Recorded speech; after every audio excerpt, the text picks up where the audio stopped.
I believe Optimus is going to be the greatest product ever created by humanity. Elon Musk and his xAI startup have built the largest and most powerful artificial intelligence training supercomputer in the world. As far as I know, there's only one person in the world who could do that, you know?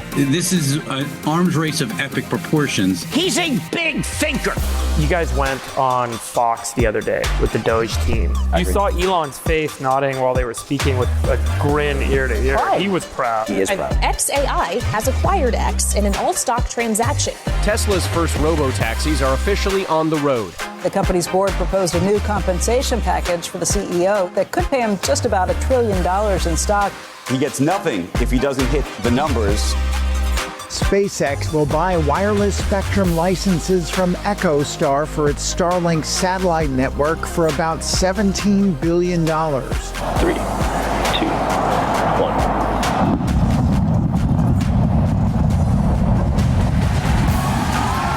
There's a buoy. There's a splashdown. How do you have time? I never understand you. Yeah, well, I do work a lot. Ladies and gentlemen, please welcome Elon Musk. All right. Hey. All right. Whoa. Where are you? Alto. You're in Palo Alto and not Washington, D.C. I'm at Tesla Global Engineering Headquarters in Palo Alto. Yeah. So no more Washington, D.C. You're back at work. You're focused. Yeah? Yeah, I haven't been to D.C. since May. Okay. That was a hell of a side quest. That was a good side. Any lessons from your time in Washington, D.C.? The government is basically unfixable. Elon, only. I applaud David's noble efforts in this. It's good to have talented people in the administration, but at the end of the day, if you look at our national debt, which is insanely high, the interest payments exceed the Defense Department. War Department budget, and they keep rising. So, if AI and robots don't solve our national debt, we're toast. Which is a great segue. Optimus is, I think, going to be the greatest product in the history of humanity. What's the progress like, and how many of your cycles are going specifically to Optimus? What's the timeline? I think you're on version 3, maybe 4. Tell us everything. Yeah, no, everything would take a long time. We've got time.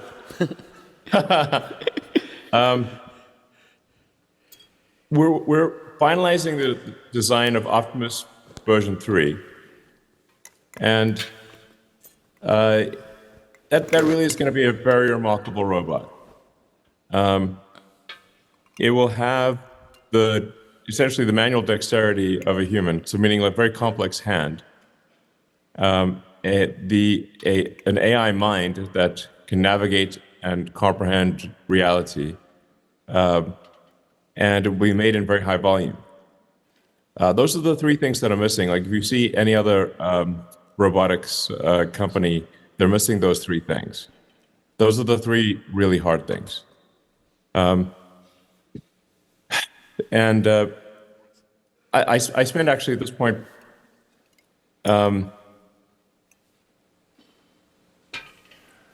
it might be more of my mental cycles than anything else, any other single thing on Optimus. That's solving for real-world AI, all of the electromechanical issues of Optimus, the supply chain and production challenges of it, because there is no supply chain that exists for humanoid robots. So it has to be, we have to recreate it from scratch, and which requires doing a lot of vertical integration. None of the actuators in Optimus are available from an existing supply chain. So, but I think it is accurate to say that if successful, Optimus will be the biggest product ever. And the cost of it at scale, $20,000, $30,000, $40,000 a robot. What do you think the first wave of them will cost? And yeah, when will we be able to buy one to work on the ranch? I think that the marginal cost of production, once you hit 1 million units per year, is probably around the $20,000 range. It sort of depends on how much you spend on the AI chip in the robot, and you need to achieve a lot of efficiencies in the actuators. There are 26 actuators per arm, like 26 electric motors, gearboxes, and power electronics. But the AI chip will be pretty expensive. Like that might be like $5,000 or $6,000 of the bill of materials, maybe more. But I think at volume, at 1 million units a year, the production cost is probably on the order of $20,000, maybe 25, something like that. And price will be as a function of demand. Elon, can you maybe explain to everybody why the hand is so important to get right, and why, the actuator design is so unique, and, why it's so difficult, why nobody makes it, and why you have to start there almost to build the rest of the robot properly? Well, it turns out the human hands are they've evolved to be this incredibly sophisticated machine. Like your hand is actually a remarkable thing. It's look closely at your hands, and think of all the things you can do with your hands, which is a lot. I can think of many things. Yeah, I was just thinking about something. Your hands are a very versatile instrument. Yeah, you can give a high five. Very versatile. You can swing a baseball bat. You can thread needles. You put thread in a needle. You can play the piano with the violin. You could disassemble or assemble a car. The hands are incredibly versatile instruments, and most of the muscles of the hand are actually in the forearm. So your hand is kind of like a puppet. Like it's mostly a puppet. The muscles are coming from the forearm, and they're pulling the tendons, which are also human tendon design or human tendon evolution is incredibly good. So you've got this web of tendons. You've got I think the human hand has something like, depending on how you count it, 27 or 28 degrees of freedom per in the hand. It's amazing. So in order to create a robot that can be a generalized humanoid, you must solve the hands problem. Yeah. We had Ari. It's got hands, needs hands. Yeah. And so is it like when you were first building Tesla, where the supply chain doesn't exist and now you have to go out and find folks to work with and build all this vertical integration, get support? Is it literally like it's just nowhere to be found and you're going to have to build all of this stuff up? Yes, we could not actually buy the actuators for any amount of money. They simply didn't exist, even though there are, 10, 20,000 electric motors out there of various sizes and shapes. We've had to design every electric motor, gearbox, and the controlling electronics from scratch, basically from physics first principles. Well, the good news is you've got a lot of experience with factories over the last couple of decades. So how challenging is this versus Cybertruck, Model Y, Model X, Gigafactory, the Fabergé egg known as the Model X? Yeah. Right. It's harder than any of those things. Okay. Yeah. Much harder? Significantly, yeah. Starship? Yes. Well, harder than Starship? No, not hard. Starship's harder. Okay. So somewhere between a Model X and a Starship. Yeah. What's harder, the hardware or the software? Right now, we're struggling with the final design of the hardware. Like I said, it's really primarily the hand. Not to just dismiss the rest of the robot. The rest of it's also important, but the hands inclusive of the forearm are a majority of the engineering difficulty of the entire robot. And then let's assume you get past the hardware challenges. How much do you sort of get for free based on all the progress that's happening with LLMs? Will consumers just be able to interact with this, talk to the robot, ask it to do things, it'll understand, and sort of... Oh, yeah. Sure. Yeah, no problem. You're spending a lot of time with Annie, I noticed, online. Not that long. Maybe I went a little over the top promoting Grok Imagine, but... Well, but in all seriousness, those characters and these robots, that seems to be, like maybe they... You could get the embodiments of Annie, I suppose. Yeah. Why the human form factor, Elon? You could make something that's maybe better than a human, or maybe simpler than a human to do specific tasks, and maybe better than a human to do more things than a human can do. How do you decide to make it just like a human? Well, if you wanted to do all the things that a human can do, it turns out you need a humanoid robot. So if you want to just do a subset, that's much easier. But it turns out humans evolved to the shape and capabilities that we have for good reasons. It actually is there is. Like there's value to having 4 fingers and a thumb, and even the pinky actually is quite useful. Toes are much more a question mark, but the fingers. Well, also humans have designed the world as well, so we designed it for us. So exactly. If you can make a humanoid robot, it'll be immediately backwards compatible with what we've built the world for. Precisely. Elon, there's another part of the robot. So there's the LLMs, there's the actuation in the hands, but also there's the silicon that runs it.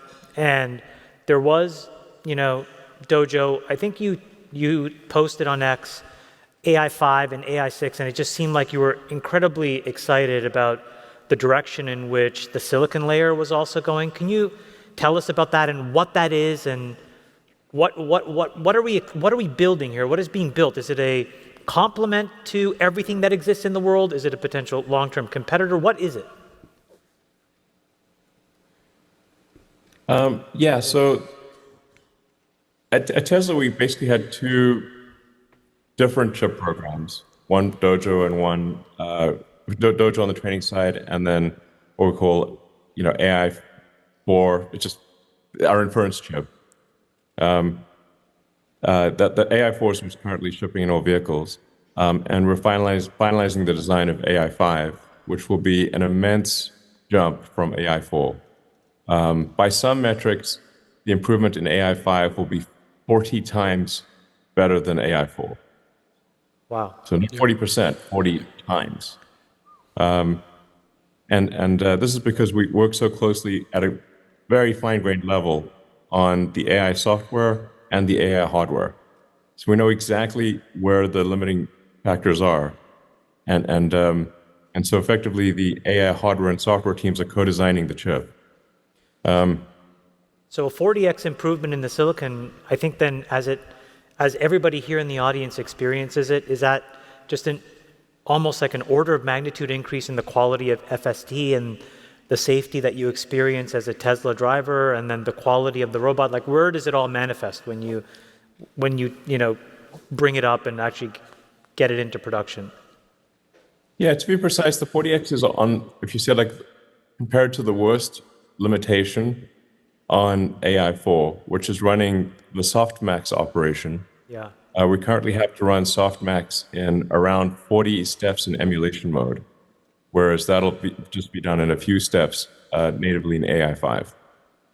AI5 chip will also be easily handle mixed precision models, so you don't have it'll dynamically handle mixed precision. There's a bunch of sort of technical stuff that AI5 will do a lot better. In terms of nominal sort of raw compute, it's 8 times more compute, about 9 times more memory, roughly 5 times more memory bandwidth. But because we're addressing some core limitations in AI4, you multiply that by that 8x compute improvement by another 5x improvement because of optimization at a very fine-grained silicon level of things that are currently suboptimal in AI4. That's where you get the 40x improvement. You had keep going. So now that said, I am confident that the current chips, AI4 chips that are in the cars, will achieve self-driving safety that is at least 2 to 3 times that of human, and maybe even 10x. Wow. And the software that will be released for that is coming out over the next few months. So version 14 will be the biggest upgrade in Tesla software since version 12. We are increasing the parameter count by an order of magnitude. There's a lot of reinforcement learning that's been used. There's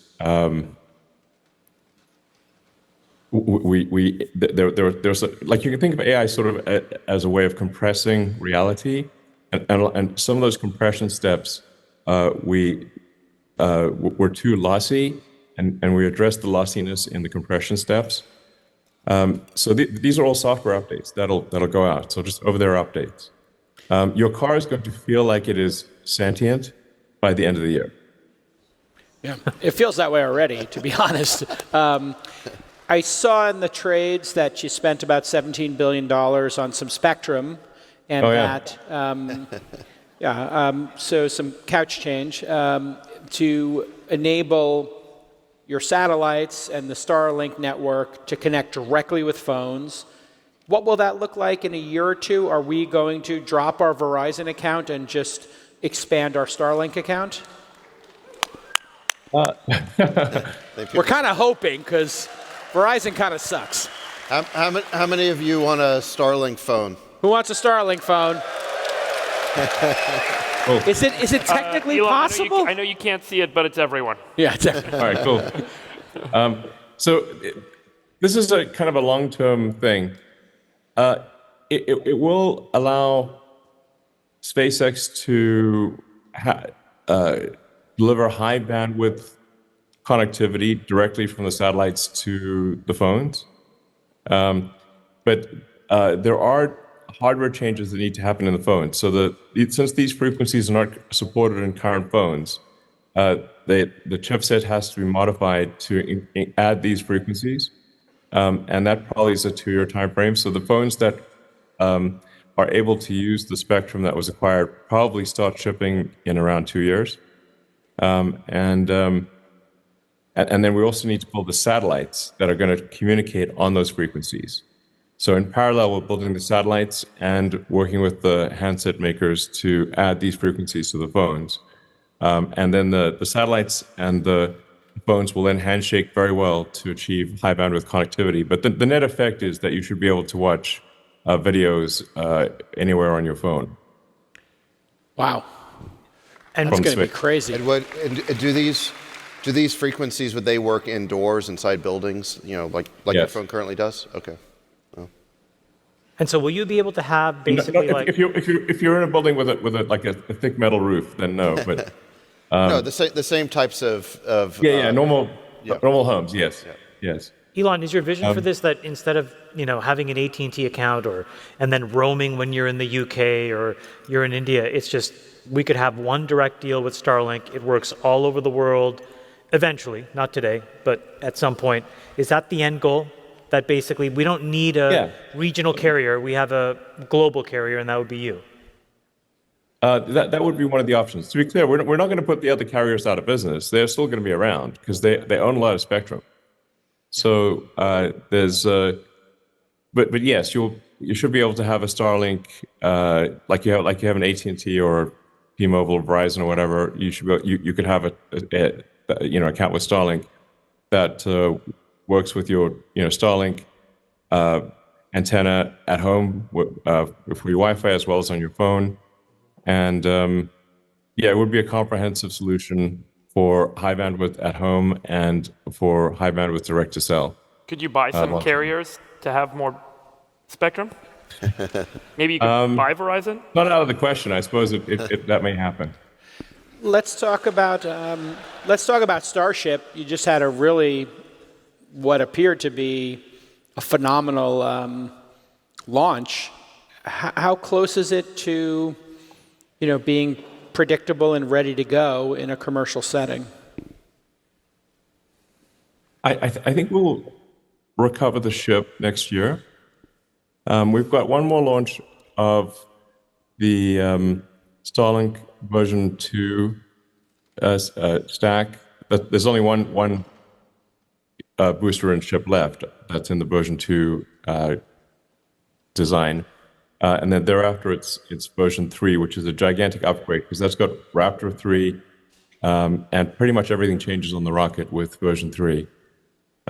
So version 3, might have some initial teething pains because it's such a radical redesign, but it's capable of over 100 tons to orbit, fully reusable.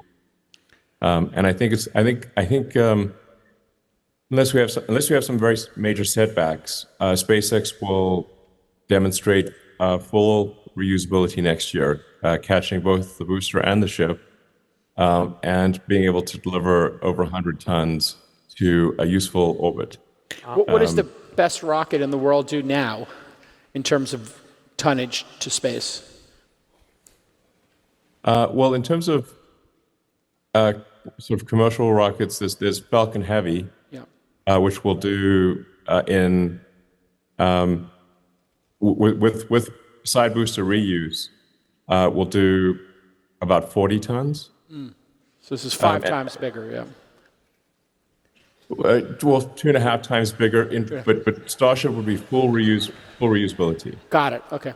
Hey, so everything comes back. Yeah. Elon, after the explosion that happened with the failed launch, there was a lot of. Which one?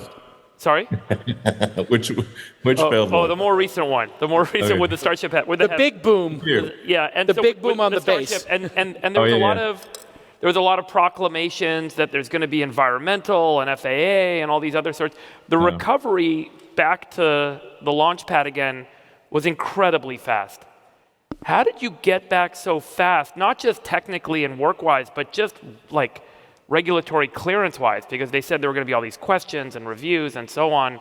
How did you guys manage that?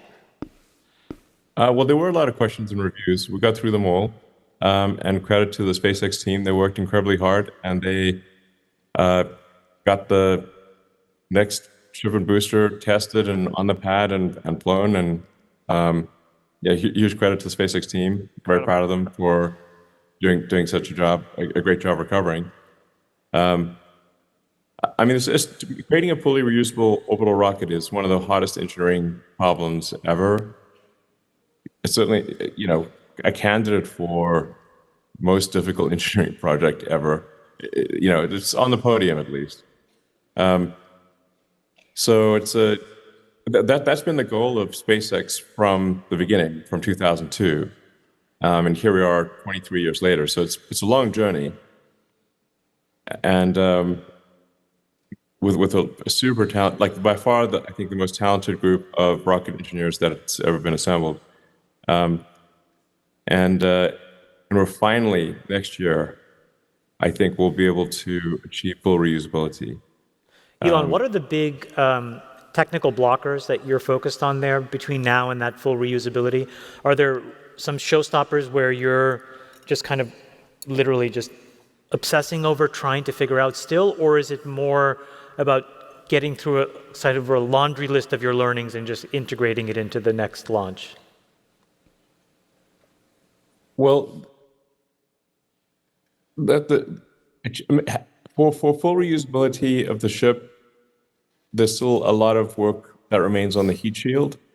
So no one's ever made a fully reusable orbital heat shield. Like the shuttle heat shield had to go through 9 months of repair after every flight.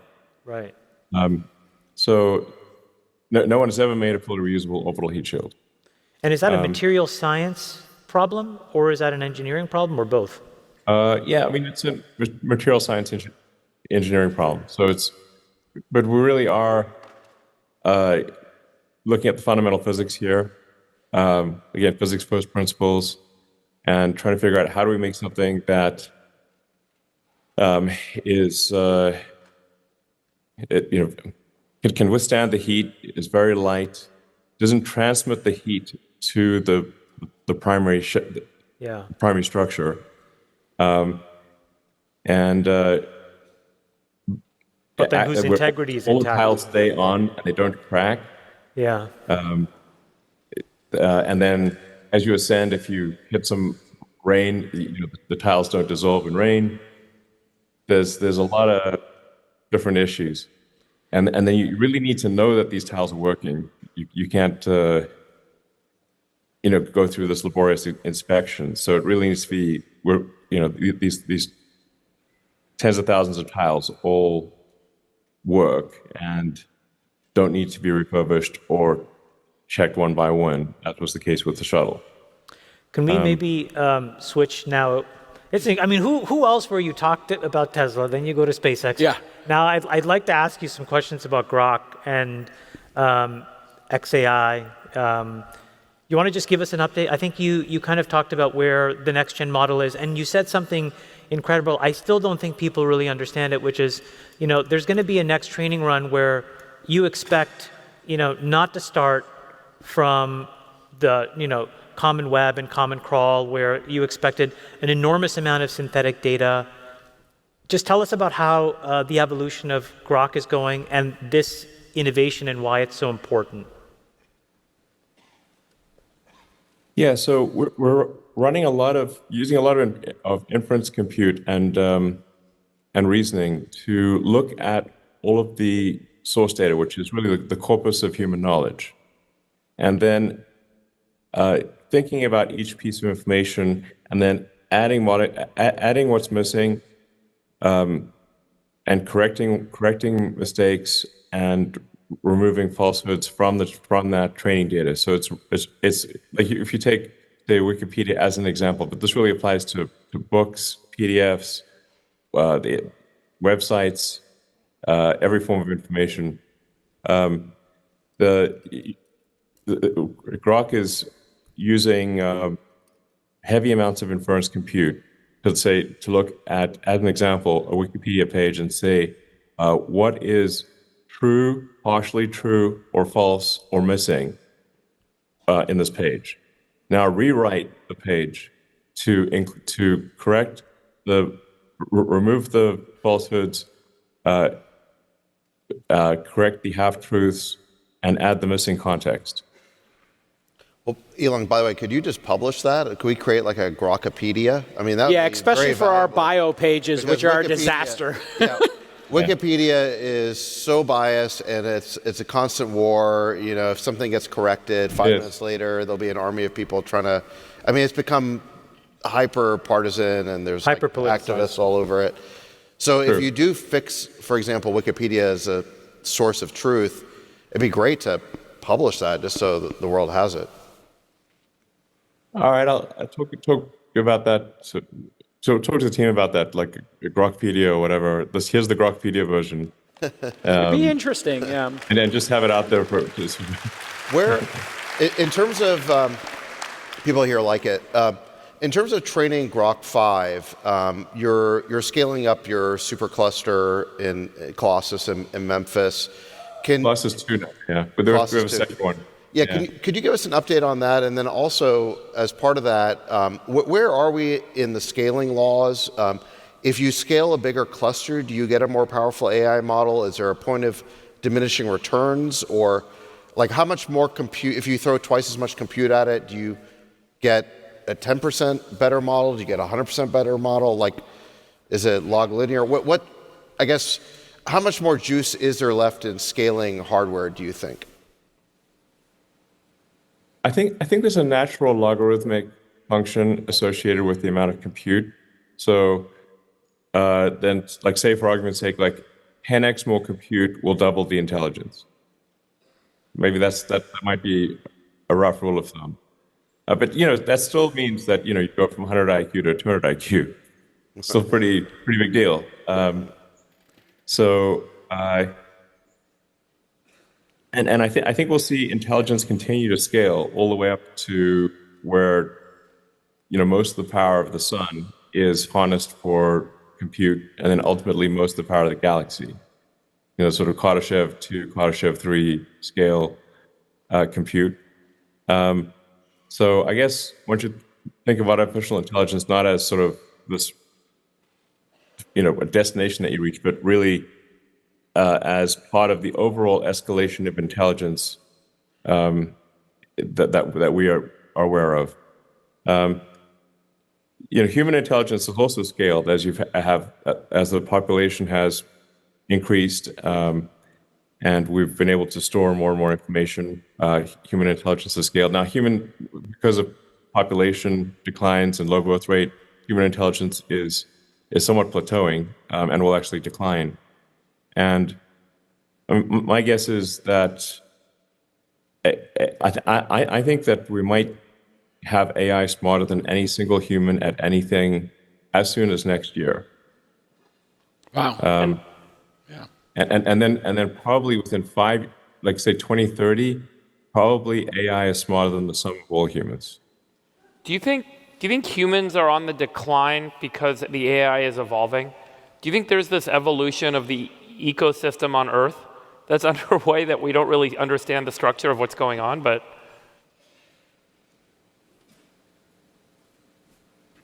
maybe we implicitly know that it's coming.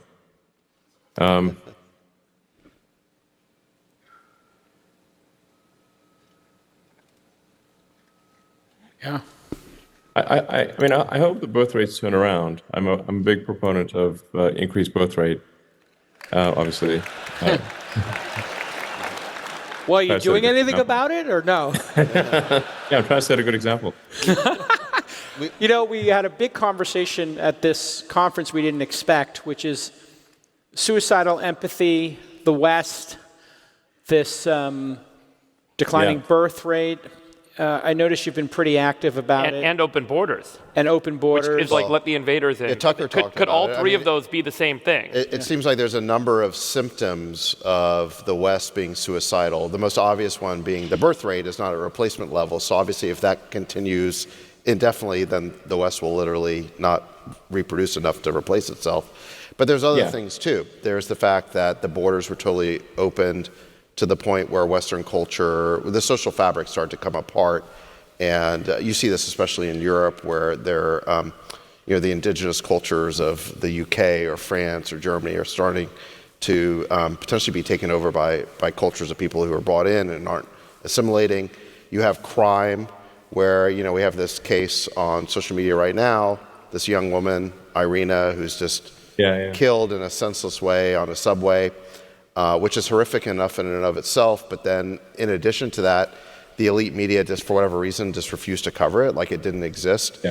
So you have this issue of crime that's not being addressed or even acknowledged. Truth, and no acknowledgement of this. It's almost like we're trying to deny the reality of the spiral and this.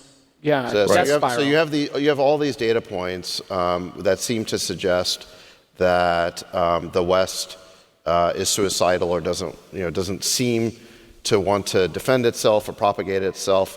Look, I think everyone in this room thinks that life is awesome, right? I mean, it's pretty great. And I think worth living. Yeah. And when Alex Karp was here earlier today defending the West, that got some of the loudest applause at the conference. So I guess we probably don't really understand what's going on. We don't really. Yeah. What's your take, Elon? Because What's your take on the suicide of the West? Yeah. What's going on? I'm very worried about it. Yeah. I'm very worried about it. I think there's let's just say that the actions of the West are indistinguishable from suicide. So it's, and look, at least in America, there's generally a sense of optimism, but when's the last time you talked to someone from Europe who lives in Europe who's optimistic? Not for a while. Yeah. Decades. Like even one. It's rare. So I think unless people have a sense of optimism and purpose about the future, suicide might be just what happens. Like having a child is an act of optimism about the future. So if you're not optimistic, yeah. So I think we need to maybe give people a sense of optimism and excitement about the future, and a belief that the future will be better than the past, and they'll be more interested in having kids. Did religion play a role in the past, Elon, to kind of placate and make folks feel that way? When they I think so. Nature abhors a vacuum, and if you take away religion, then I think you actually you get something in its place which is actually worse than what was there before. I mean, it's like destructive, basically. You get like the woke mind virus, filling the hole that religion used to have, taking the place of religion. You get these dystopian de facto religions that are very very self-destructive.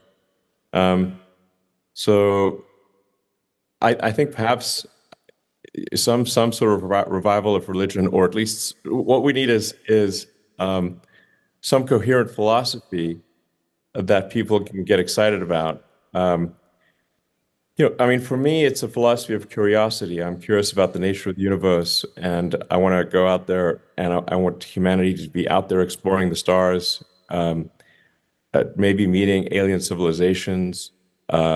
Maybe in some cases we see the ruins of a long dead alien civilization, but they were very strong for 10 million years. The kind of stuff that you see in Star Trek, in a non-dystopian sci-fi book or movie or show.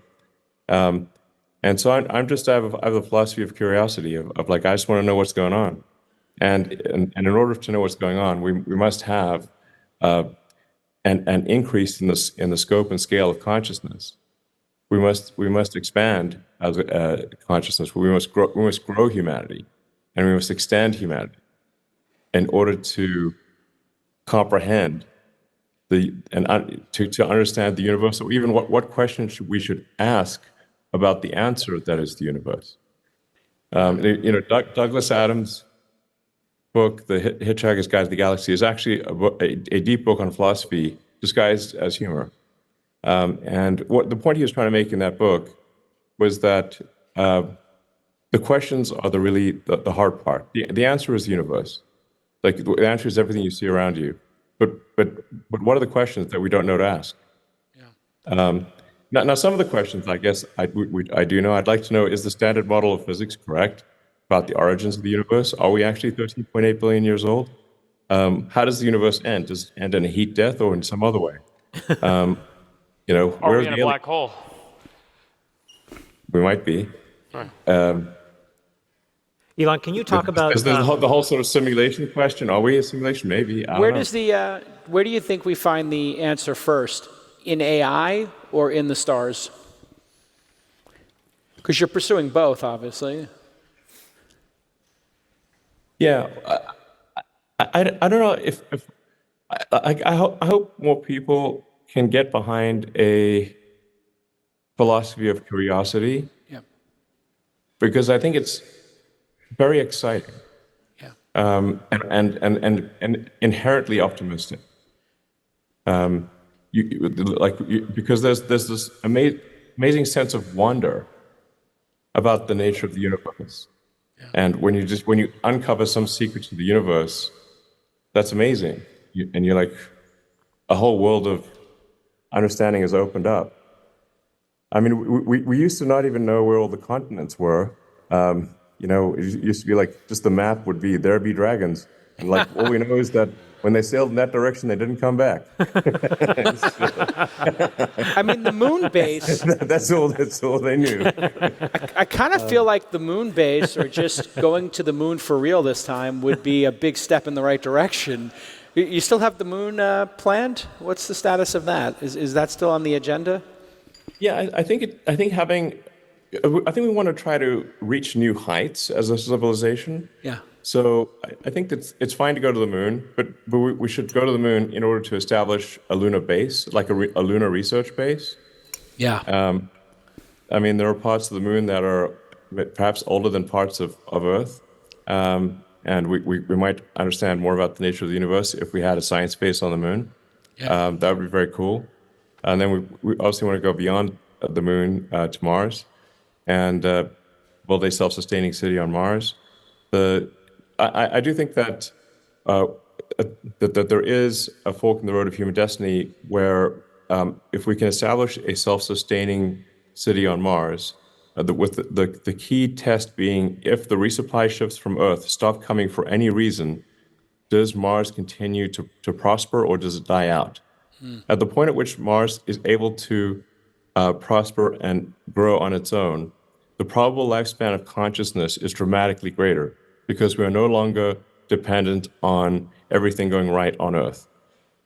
You know, there's always some possibility of self-annihilation on Earth with the World War III or a super virus or a meteor like that destroyed the dinosaurs. We know from the fossil record that there have been many mass extinction events. So the question that I sort of am always wondering about is, will the civilizational arc continue to ascend such that we can make Mars self-sustaining before the civilizational arc descends? Because the window of opportunity to make life multiplanetary exists now for the first time in the 4.5 billion year history of Earth. Yeah. Elon, let's assume that we get there and you're there. You know, you'd be the elder statesman, you'd have the moral authority of Mars. How do you run Mars?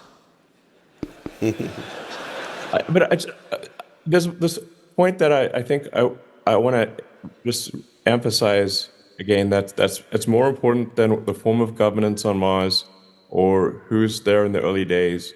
What really matters is that Mars is self-sustaining, that we are truly a multi-planet species, and such that we've achieved planetary redundancy. So that if something, and obviously we should do everything possible to make sure life on Earth is great, but there's always some risk of an annihilation event on Earth. Yeah. Like I said, self-annihilation or some natural disaster. And so the probable lifespan of consciousness increases dramatically as soon as we are a multi-planet species, with the key test being, can Mars survive if the resupply ships stop coming? So getting, like, the first missions to Mars are not that important. What matters is, can you get sufficient tonnage to Mars such that Mars can prosper on its own? And that means it has to have all of the ingredients of civilization. It's not just that you need to build, for example, a chip factory on Mars or chip fab on Mars, but you need the ability to build chip fabs. Do you have a sense of the time scale? Like, let's assume Starship is at a state starting in 2026, then there's going to be a bunch of testing, obviously. There's going to be a bunch of early testing. We only have certain launch windows. So there's a bunch of time constraints. Is this a 50-year thing in your mind? Is it a 150-year thing? Is it something that is for our generation, or is it our children's generation? Where do you see that point if it's optimally possible? If things go and break our way. I think it can be done in 30 years. Wow. So if provided there's an exponential increase in the tonnage to Mars with each successive Mars transfer window, which is every 2 years. So every 2 years the planets align and you can transfer to Mars. I think in roughly 15, but maybe as few as 10, but 10 to 15-ish Mars transfer windows, if you're seeing exponential increases in the tonnage to Mars with each Mars transfer window, then it should be possible to make Mars self-sustaining in about, call it roughly 25 years. Amazing. That's incredible. All right, ladies and gentlemen, Elon Musk. We'll see you when we're back in town. We miss you. All right. We'll see you in person next time. Yeah. Thank you, brother. Thank you, Elon. All right. Thanks, guys.